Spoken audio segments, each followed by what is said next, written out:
What's up, y'all? Hey, back with another video. Now today I'm finna be reacting to Thomas Sowell, 5 best moments against the left. You know how I feel about Thomas Sowell if you watch this video enough. But everybody who come on here, you know what I like? I like that y'all are watching because you know I'm diving on both sides of the perspective. I've learned the left perspective. I've learned everything that the left says. I want to hear what the right says. And I'm going to throw my disagreements in there, of course. But I'm definitely going to give it a chance and see what's up with it on the political side of it. Y'all know I do all kind of reactions, but like the political ones, I'll be wanting to listen to the other side's perspective. So, subscribe, turn on the post notifications. You come over here, there's no judging of you. You can comment whatever you want in the comment section. Don't care. Let's go. Ah, it's already on. Well, let's hit this. So now we got Thomas. I already told y'all what it was, so let's do it. Hop right in and let's go. One of Barack Obama's great gifts is the ability to say things that are absolutely absurd and make them sound not only plausible but inspiring. I've heard him say that before, so I'm just gonna let this roll past. We've done a reaction to that already. That's absolutely ridiculous, but let's keep going. There are so many people among the intelligentsia, especially, who are absolutely immune to facts. It's as if they took their anti-fact shots every year, and the facts will just not affect them. Please check to see that you are still subscribed. I'm subscribed to you, man. Thomas Sowell dismantles the left. Every time I see videos like that, I already know it's not gonna be what they say it is. It's not gonna be what they say it is. Even the left don't dismantle the right like that. Not completely. Nancy Pelosi and Paul Krugman. I'm sorry. You know, you mentioned economist Paul Krugman, the New York Times columnist, said that it's a big nothing burger. The tax one's a nothing burger. Nancy Pelosi said that it hasn't amounted to being nearly as advantageous for average folks as was thought. Marco Rubio saying he wishes individuals got more out of this than we thought. What are they saying, and what are you saying? I'm not at all sure what they're saying. Again, the short-term numbers don't usually tell you a lot. If I look back at the prior statements of Paul Krugman and Nancy Pelosi, I do not have an awful lot of confidence and I'll give a lot of weight to what they're saying. What about Paul Krugman? They've been wrong big time before. Yeah, what about Paul Krugman? Of course, he was never a fan of the tax. So he worried about that one adding to the deficit, not so much the $8.5 to $9 trillion in added spending that will be added to the deficit and debt over the years. What'd you make of it? Well, again, you're right that Krugman takes this position. He's taken a lot of positions which are indefensible. So I'm not the least bit surprised that he's taken another one. The irony is that to bring down debt, it's almost like they always have to spend to bring down debt. So like, I don't know, like when somebody critiques one side for spending, there's this bill to bring down debt in the Trump bill right now. I don't know what it's called, but I know it's bringing down debt. But I remember reading parts of it, and it was saying that there's going to be a $4 trillion added to the $2 trillion that we're going to gain. So like it's going to add $4 trillion to the deficit, but we're going to minus the deficit by $2 trillion. I don't know. I mean, fact check me on that though. Noam Chomsky. You'll be back. Uh-oh. Emu can't help people customize and save at Liberty Mutual. Emu. Noam Chomsky. I think that's a Noam Chomsky. I've heard the name before. The fatal misstep of intellectuals is assuming that superior ability within a particular realm can be generalized to superior wisdom or morality overall. Chess grandmasters, musical prodigies, and others who are as remarkable within their respective specialties as intellectuals within theirs seldom make that mistake. Noam Chomsky, whom you write about in Intellectuals in Society, whose work in linguistics, in the first place I can't understand it, but as best I can tell, everyone who understands his technical work within the field and within his discipline of linguistics considers him one of the great figures of the 20th century. And his work in politics? Absurdity. The same could be said of Bertrand Russell and his landmark works on mathematics and other people in other fields, but they step outside their field. And when you step outside your level of specialty, sometimes that's like stepping off a cliff. And why is it that intellectuals, that is to say people whose end product is ideas, should succumb to that temptation more than, to use your example, a chess grandmaster? Because a chess grandmaster can be world famous for doing absolutely nothing more than winning chess tournaments and making displays, as many of them do, of playing 5 chess games simultaneously while blindfolded. But intellectuals, what? They languish in obscurity, no matter what. Well, the whole question of when is someone well known or not came up during the visit of Jim Flynn from New Zealand here a few years ago. He's one of the world's authorities on IQ tests. People, in India know about Jim Flynn. People in England, he made a world tour.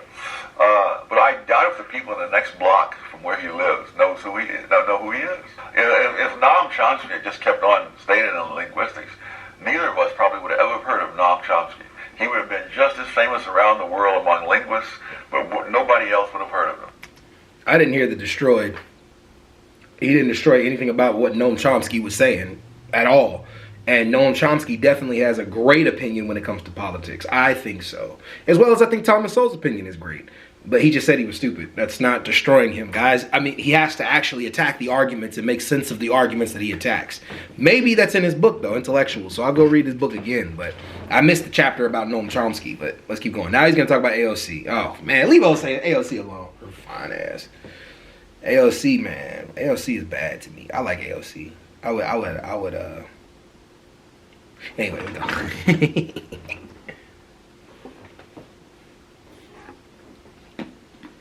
What do you make of Alexandria Ocasio-Cortez? She has this growing movement, even among some people who historically haven't been particularly persuaded by the socialist meme. I mean, but there's something about her that seems to be very popular. Do you think it's going to continue, or will she fall flat?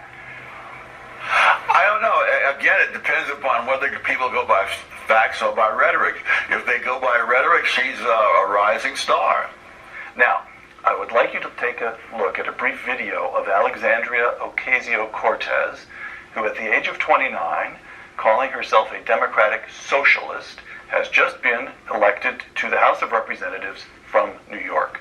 And although she's not seated yet in the new Congress, she went to Washington, and one of her first acts was to participate in a sit-in in the offices of House Majority Leader Nancy Pelosi. That is to say, the leader of her own party. Yes. So here's a brief video.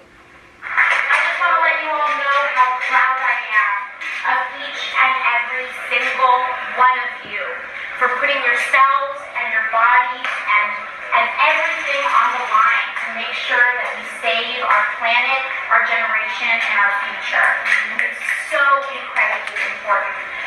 We have to get to 100% renewable energy in 10 years.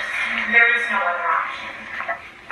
Tom, to her supporters, to the supporters of Bernie Sanders, to young Americans, what would you say? I would say, get some facts first. Know what you're talking about before you start spouting out this kind of stuff. A recent YouGov poll found that 19% of millennials, 1 in 5 young Americans, holds a favorable view of communism. Yes. Now let me quote one of these young millennials, a new member of Congress, Alexandria. That's wrong. Socialism. He's wrong. Socialism. Just to let you guys know. But I'm going to let him finish. Ocasio-Cortez, who represents the Bronx, not all that far from where you grew up. Quote, "To me, capitalism is irredeemable." Close quote. Tom Sowell replies, To me, she's irredeemable. Okay, so let's set Alexandria Ocasio-Cortez Unpack to one it. side. Okay, guys, I want you guys to understand that this is not destroying the arguments. It's irredeemable. The reason why she said it's irredeemable is because exploitation is involved in capitalism and she believes changing it. Socialism is what a lot of young people are focused on. Communism is where the government controls everything. Socialism is where the workers have the control of the means of production. Now, the only communism that maybe like somewhat a little bit of communism, because they do believe that the government should intervene more when it comes to capitalism. So I guess you could say they're leaning towards that, but I don't think they want full government control over everything. They just want enough to where it protects them, themselves, the workers, and people like that. From big business taking away from healthcare, or big business trying to take away from or raise prices for no reason just because they can. That's the point. He didn't destroy any of AOC's arguments, any of them. And I challenge you guys to go watch some of her arguments and see, like, all he said was she's stupid. It's not destroying the argument, like, it's not. When Hillary Clinton said, it takes a village to raise a child, someone said it takes a village idiot to believe that.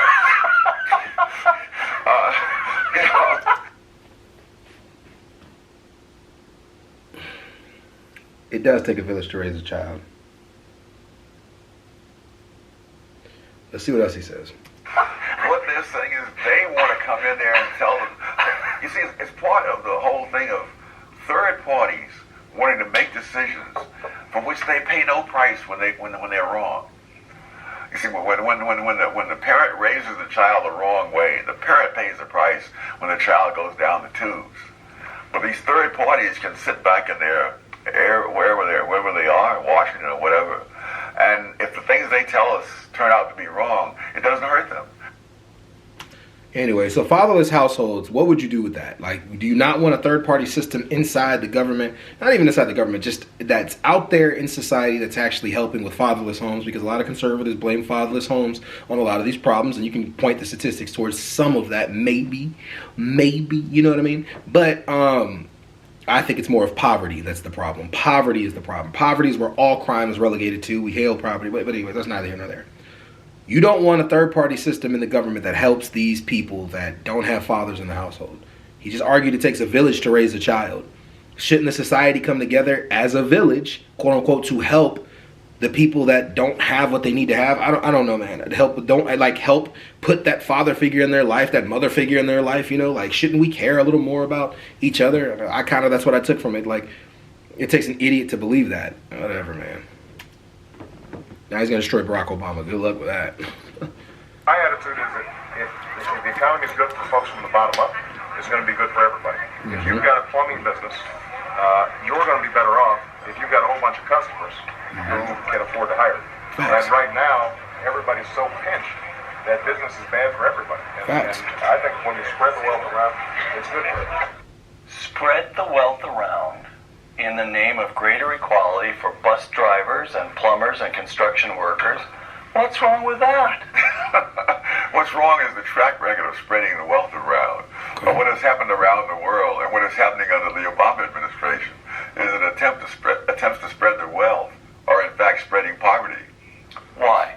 Because you attack the people who are creating the most wealth, not only for themselves, but society. Don't forget, people don't get wealth just because they're greedy.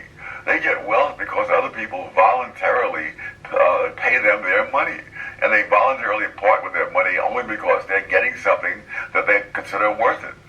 So, when President Obama says he wants to spread the wealth around, what he's saying is he wants to insert the government into voluntary transactions, which doesn't work. And it doesn't work for a very simple reason. Right. The people at the high end of the income scale don't just stand still to be sheared like sheep. They send their money overseas, as they're doing now. I was reading the other day about some company, that needs some money for expansion or whatever, and they have. This just is factually incorrect. When you tax capital gains, we have more money in the economy to actually help pay off debt from the national debt. We have more money to put towards veterans, more money to put towards Social Security, more money to put towards a lot of things when you tax capital gains. Like, I'm confused, like, on where, like, this economist is saying this. You're saying like that, but okay, and I want you guys to understand this. If they're not taking from the wealthier class, who do you think they're taking more from to get the taxes? Look into Trump's tax bill. Look into it. Really look into it. See for yourself. Who are they taxing more? Are they taxing the wealthy more? No, they're taxing you. You. And what Obama just said was perfect. If you're overtaxed, right? How do you have enough money to go buy the products of these people? Most of them are not going to travel overseas. Amazon has plenty of companies here, I don't even need to name as many companies that there are still here in America that are thriving just fine off of the American dollar and paying people fine. They just don't want to pay you that. They want to get as most money out of their company as possible, which there's nothing wrong with that. But it leads to stuff like factories shutting down in towns, the Klan coming through and collecting a bunch of members from a bunch of white people, or BLM coming through and taking a bunch of black people on, or Hispanic gangs or whatever. It leads to stuff like that happening when companies decide to move away because they want to make more profit and don't necessarily care about you. So I don't know. I'm confused. Like, they'll move away either way, whether you're taxing or whether you're not. Labor is the highest expense. They're going to move away either way. So you might as well, if they're going to be here or move away, tax them for moving away or tax them for fucking that. I see nothing wrong. Tax them for tax capital gains or whatever. There's so much more to it, but I don't feel like going down that rabbit hole of it. But yeah, nothing Obama said was wrong. Overseas branches. Now they're making that money overseas, but they're borrowing money here instead of bringing it home, and they don't bring it home because it'll be taxed to death if they bring it home. Now you keep raising the taxes, and they'll do more and more of their businesses overseas, and the jobs that are created will be created overseas. So this is not, whether they have high or low taxes on the rich, is going to affect the rich a lot less than it's going to affect people who are looking for jobs and people who have small businesses like hardware stores and whatnot who can't move overseas. How come you see that and Barack Obama doesn't? Oh, good question. My goodness. Well, good question. His whole life has been spent among people who have an entirely different vision of the world. Different from ordinary Americans? Different from you? Both. All right, and their vision.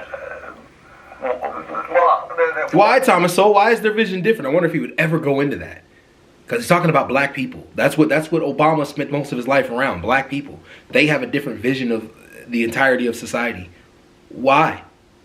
Because most of them are in poverty. One thing, it tends to be a one-step vision. They don't say what are going to be the repercussions of this if I do this. That's a good question too. And so they think that we shouldn't have tax cuts for the rich. You say because that the rich don't need it, don't deserve it, and so forth. And their analysis ends there. And it ends there, right? When you look back through history, you find that when you have very high taxes on upper income people, you didn't collect as much revenues in many cases as you did with lower tax rates. That's bullshit too. Oh my God, guys! Some of these guys, stop letting them just talk. Look into this stuff, man. He's just blatantly lying. He's blatantly lying. Like, no, you've gotten more from taxing wealthier people than you have from taxing the middle class.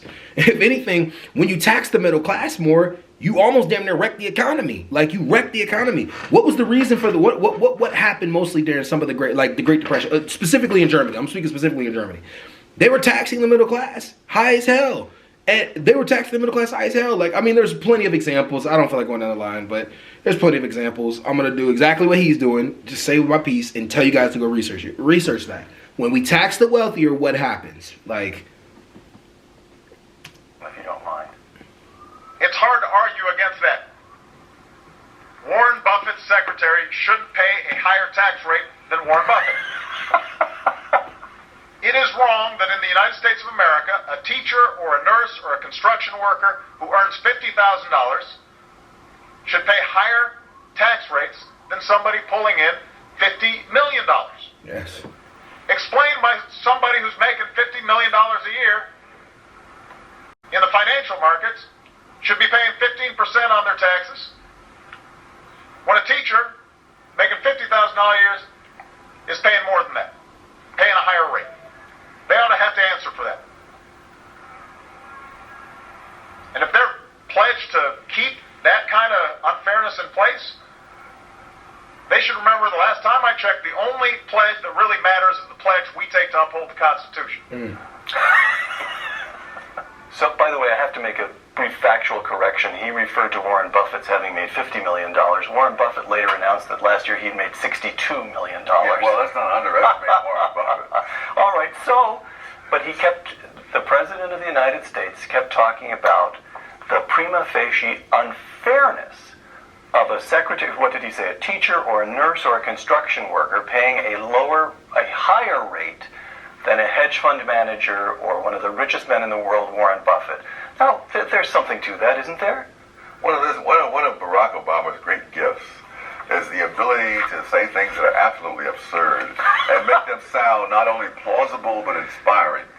First of all, the vast majority of taxes are paid by people in the upper 10% of the income thing. So the whole picture that he's painting there has no relationship to reality. It may well be that if someone... The vast majority of taxes is paid by the middle class. The upper class pays equal to that. Like, but still, the middle, they pay almost equal to that. Every time we get a Republican in, they cut back on that, so it goes lower for the upper class. When we get a Democrat in, it goes higher for the upper class. Like, I'm really confused, man. This is an economist saying this, man. As capital gains, that they will pay a lower rate of taxation in a given year. Of course, capital gains are not there in a given year. You may have stock options accumulating over 5 or 10 years, and then in 1 year when you cash them in, that year you have a spike in your income. Right. And so the capital gains tax takes into account the fact that this wasn't all earned that particular year, even though you got it that year. Right. So it's ludicrous, but it's very clever ludicrousness. Oh my gosh, man. Yeah, well, believe what you want, guys. Believe what you want. All right, I'm out.